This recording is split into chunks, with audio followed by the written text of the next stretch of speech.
time, people figure out better ways of doing things, better ways of making products, cheaper and faster. For instance, one farmer can now grow food for thousands of people, whereas he used to be able to feed only his family. Thus, everything should be getting cheaper, because the supply of everything has been growing faster than the demand. This is true even though the population has been growing as well. Unfortunately, this is not what we observed. With the exception of a few industries, like the computer industry, and products we import from places like China, it seems that almost everything is getting more expensive, but oftentimes cheaper in quality. How can this be?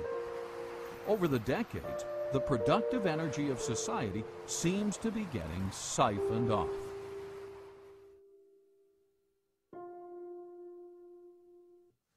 Well, it's hard to predict, but I certainly think it's possible, because I think the financial bubble worldwide is something that we have never experienced before. We've had tastes of that, but Alan Greenspan in one way is a genius, in another way he is an unbelievable threat to us. He's a genius in the sense that in a technical fashion he's been able to keep this system of inflation together longer than anybody else has been able to, especially in this last go-around from 2000 on. With the collapse of the NASDAQ bubble, we really didn't have much of a recession, because he immediately started inflating massively, taking interest rates down to 1%. And now, of course, he's a little bit frightened about the bubble, and he's curtailing credit to some degree. But the dollar has become the gold of the world. The world central banks have accepted the dollar as if it were gold. Greenspan claims that they have gotten the paper money to act as if it is gold, which I strongly disagree with, and all the hard money people disagree with. But I believe he's been capable of creating this huge financial bubble, and the world has not yet seen what may come of this. So I suspect that depending on when it comes and what we do, it could very well end up into a much worse situation than the Great Depression.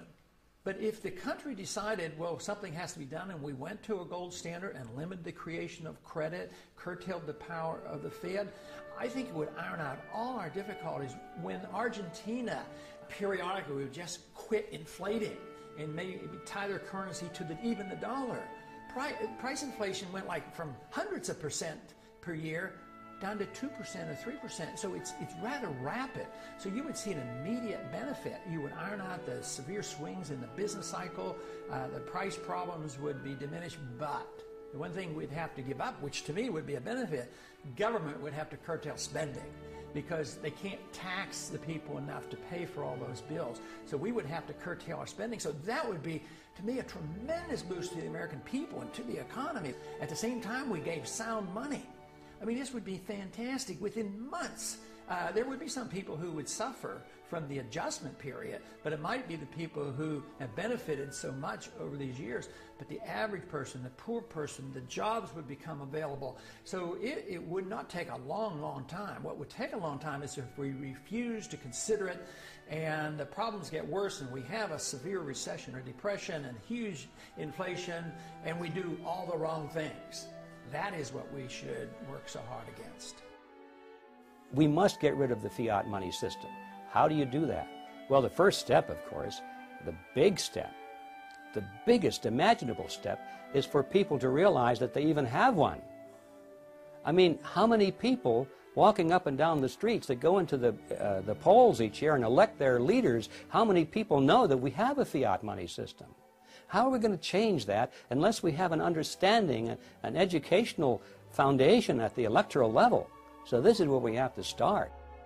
Because so many people in the U.S. are now semi-illiterate, thanks to the government-sponsored public school system, it may be possible to stimulate a discussion on the Federal Reserve only through films and TV shows. In many ways, film has replaced the written word for the masses. What is the Federal Reserve System? It's where they generate the money, and they keep the money, I think. Federal Reserve System is a banking structure owned by the banks and run by the government. No, I don't know much about this. Okay, thank you. It's a system of balancing the flow of currency throughout the United States so that as banks need to have liquidity, they have it, and as they need to tighten up money, they tighten it up. Similar to what you had said earlier about having the reserves for when we go in a crisis or something, and you need to have that actual backing, not just the dollar currency, because paper is paper, and if you don't have that gold or silver behind it, then it's just going to be paper. It was established in, if I guessed, I'm not sure, in 1913 perhaps, to establish stability in the American financial system. I don't know the answer to that. What is the system?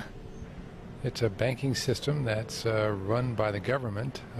It's almost like a fourth branch, but it's run by the government, and it's guaranteeing that banks will remain stable. And if they're not stable, they'll take it over. A way of backing up the money. I don't know. Yeah. And what is the Federal Reserve System? Well, do you want Andrew Jackson's opinion of the Federal Reserve System or what? Your opinion. I liked his. It's a bunch of organized crooks. Wow. Now that citizen is informed. Too bad everyone is not as aware of how far we have strayed from our founding principles. Well, the major problem you have not only with the Federal Reserve System, but with any statutory structure that's unconstitutional, is it doesn't square with what's called the Supremacy Clause. The Constitution, which has the Constitution and laws passed in pursuance thereof, that is, constitutional laws, are the supreme law of the land. So obviously, if you have a statute that doesn't square with the Constitution, it's void. It is not a law, in fact. So the question then arises, well, how does that square with the oath of office of representatives, senators, judges? And the answer is it doesn't. That when they come face to face with a statute that is in contradiction of the Constitution, they are to treat the Constitution as the supreme law and treat that statute as void. So that's number one. Here we have a system, the Federal Reserve System, that has all of these constitutional problems, and everyone is essentially looking in the opposite direction. So that doesn't square with the oath of office. And one would think that the president, being the head of the executive department, in which we find the Treasury, Department of Treasury, right, which interacts quite closely with the Federal Reserve, might have something direct to say about that. And then, of course, the president has a specific constitutional duty to take care that the laws be faithfully executed, and the supreme law of the land is the Constitution. So you would expect, on top of all of this, that he would be saying, wait a minute, if the Constitution doesn't square with the Federal Reserve Act in one or more ways, then I should be giving directives to the Secretary of the Treasury to take certain kinds of action to deal with that. And, of course, we see exactly the opposite. We see the Federal Reserve people, usually the chairman of the Federal Reserve comes to Congress, and he tells Congress directly, and usually tells the president at least indirectly, here's how monetary policy is going to be implemented. So the Federal Reserve is the tail that's wagging the dog when we have all of these questions that it may not be legitimate at all in whole or in part. If you want to see the way power goes in a system or the way the laws are corrupted, follow the money, and the Federal Reserve is a huge agency for the creation of money. If you study monetary history throughout thousands of years, you will find out that paper money has been tried many, many times, and it never succeeds. It always ends badly. The question is when will the dollar end badly? Will it be next year, or in 5 years, or 10 years? I'm convinced it will end unless we do the right things, and that is restore soundness to the money, put restraints on our government, either strictly curtail the power of the Fed or get rid of the Fed. That will be the only way you can save the dollar. But if we continue to do what we're doing now, we will eventually destroy the dollar. Throughout history, as governments grow, they limit the individual's rights. The same thing happened in the Roman Empire. We know this from history, but we also know it from Shakespeare's wonderful play, Julius Caesar. As we start moving toward a bigger and bigger government, it's going to mean that the individual no longer has the right to own his property, the right to do what he wants, the right to live freely, the right to worship as he wants, the right to speak as he wants. The government starts to tell us what to do.